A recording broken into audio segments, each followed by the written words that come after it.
When we were preparing our API, we made a GET request for list of products. So as we see here, the product list is saved with find, and then we are returning it to the front end.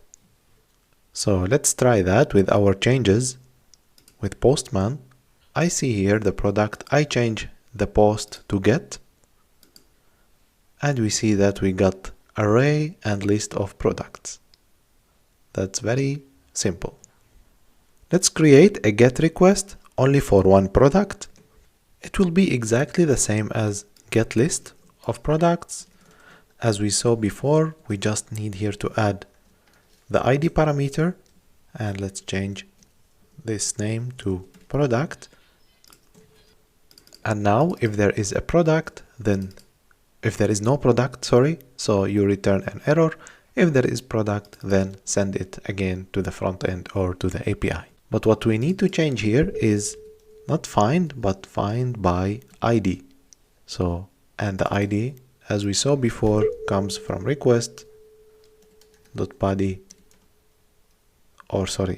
.params, because we have the params in the URL, .id. Let's save and try it now.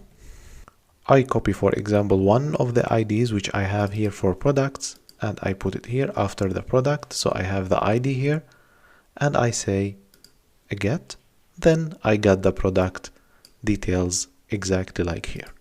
I would like to mention here that, for example, in the list of products, sometimes if I have a big list of products, I don't have to send all the data. For example, if I want in the front end to display only the product name and image, so I can create a specific API which returning only list of names and images of the products. Let's try that now.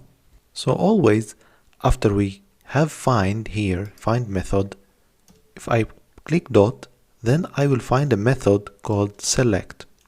So it's exactly like selecting a query. So I can pass here what fields I want to display. So I say, for example, I need only the name. So let's say here name in a string and save it. So here we are going to remove the product single one and we get a list, and we see here we got list of products and only the names. If we want, for example, name and image, so I go to this string and I add only space and then the field which I want to display. For example, I say image and then I save. Let's go to Postman and we will get image and name.